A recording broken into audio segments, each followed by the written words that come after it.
Alors, dans cette vidéo, je vais faire avec vous un exercice de calorimétrie impliquant un calorimètre. C'est un exercice de vos notes de cours que j'ai résolu. Le solutionnaire complet est disponible sur Léa. Donc, je vais vous partager l'écran.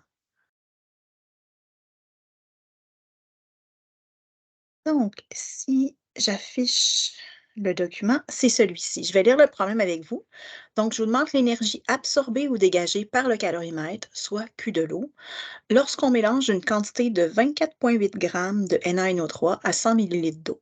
On considère qu'au départ, l'eau était à une température de 23,5 degrés Celsius, puis qu'elle passe à 8,3 degrés Celsius une fois que le sel a été dissous. Comme c'est un problème de calorimétrie, on va travailler avec la formule Q est égale à mc delta T, donc qui est disponible sur votre annexe, ici, qui est l'annexe cartonné remis sur l'énergie, qui est ici. Et comme on parle d'un calorimètre, ben, tout ça va être en lien avec l'eau. Donc, Q de l'eau, masse de l'eau, C de l'eau et le delta T de l'eau. Maintenant, comme on est déjà sur la page de l'annexe, je vais éviter les allers-retours. Le C représente la capacité thermique massique et sa valeur est disponible dans l'annexe pour de l'eau liquide et c'est 4,18 joules par gramme degré Celsius. Donc, on aura besoin de cette donnée-là pour compléter le problème. Alors, si je retourne ici, on va avoir Q de l'eau, masse de l'eau, C de l'eau et delta T de l'eau. Maintenant, le problème ne mentionne pas directement la masse de l'eau. Par contre, on mentionne un volume d'eau. Il faut que j'utilise ici, il faut que j'utilise la masse volumique de l'eau pour être capable de transformer ces millilitres-là en grammes. Donc, la masse volumique de l'eau, finalement, je vais retourner sur l'annexe, elle est mentionnée juste ici. C'est le petit p croche qui s'appelle ρ, c'est une lettre grecque qui veut dire masse volumique de l'eau, et ça représente 1 gramme pour 1 millilitre. Donc, à chaque fois que j'ai 1 gramme, ça vaut 1 millilitre et 1 millilitre vaut 1 gramme. Donc, je vais utiliser ça ici pour transformer mon 100 millilitres en grammes et ça va me donner 100 grammes d'eau. Maintenant, 100 grammes d'eau fois mon 4,18 joules par gramme degré Celsius et le delta T. Delta T, c'est toujours température finale moins initiale. Maintenant, on est passé de 8,3 à 23,5. Donc, il faut faire attention, ce n'est pas toujours la plus grande qui est la finale. 8,3 moins 23,5, vous pouvez le calculer à part si vous voulez. Ce qui va nous donner, dans ce cas-ci, un Q de l'eau en tenant compte des chiffres significatifs, de moins 6,35 fois 10 à la 3 joules. Maintenant, le Q de l'eau, ça représente l'énergie associée au calorimètre. Maintenant, cette énergie-là, on voit qu'elle est négative, donc le calorimètre, ça veut dire qu'il va dégager cette énergie-là. Maintenant, si on cherche la chaleur de dissolution, donc Q transformation, parce que ici, c'est une transformation associée à la dissolution pour le NaNO3. On a deux systèmes. On a le système qui est le calorimètre et le système qui est la dissolution. Maintenant, si le calorimètre, lui, dégage, la dissolution, elle, va absorber.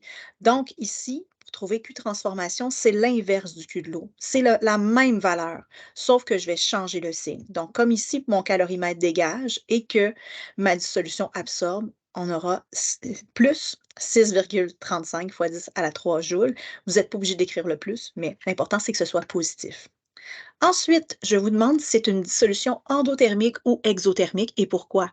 C'est une dissolution endothermique. Il y a plusieurs raisons. C'est une valeur de transformation positive. Puis on peut voir aussi que le delta T du calorimètre, ben, dans ce cas-ci, est négatif, ce qui veut dire qu'on est allé chercher l'énergie du calorimètre. Si on continue avec la prochaine question associée à, je vais remonter un petit peu l'écran, la chaleur massique de dissolution, dans le fond, du NaNO3. Ce que ça représente principalement, si je vais avec vos notes de cours, donc delta H massique, juste ici dans vos notes de cours, on est à la page 4,22. C'est la chaleur, dans le fond, c'est associé à la chaleur de réaction, mais ça représente l'énergie qui va être absorbée ou dégagée. Dans ce cas-ci, ça va être absorbé lors de la transformation, ici, d'1 gramme de composé. Nous, dans notre problème, on n'a pas travaillé avec 1 gramme de composé, mais on voudrait représenter cette énergie-là par gramme.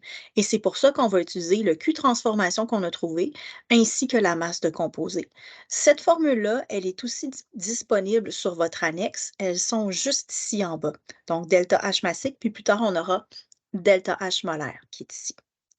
Donc, si on enchaîne avec le calcul, Q transformation, on vient de le trouver. Donc, c'est mon plus 6,35 fois 10 à la 3 joules.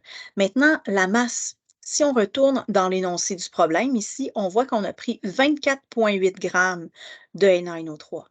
Donc, À chaque fois que ici je prends 24,8 grammes de NaNO3, il faut que j'absorbe 6,35 fois 10 à la 3 joules et si je divise mes joules par mes grammes, ça va me donner 256 joules par gramme de NaNO3. Donc, j'ai répondu à la question en lien avec le delta H massique. Maintenant, le delta H molaire ressemble au delta H massique, sauf que la différence, c'est que plutôt que d'être pour 1 gramme, c'est pour 1 mole. Et on sait qu'une mole, c'est plus grand qu'un gramme. Donc, pour celui-là, pour trouver la chaleur molaire de dissolution du NaNO3, ben, je vais prendre la masse que j'ai utilisée de NaNO3 et je vais la transformer en grammes avec la masse molaire. Donc, vous aurez besoin de votre tableau périodique, ce qui va me donner ici ce nombre de moles-là, 0,292 moles de NaNO3. Et je prends mon Q transformation avec le même signe que j'avais et je le divise par mon nombre de moles, ce qui me donne 2,17 fois 10 à la 4 joules par mol de NaNO3. Alors, voilà,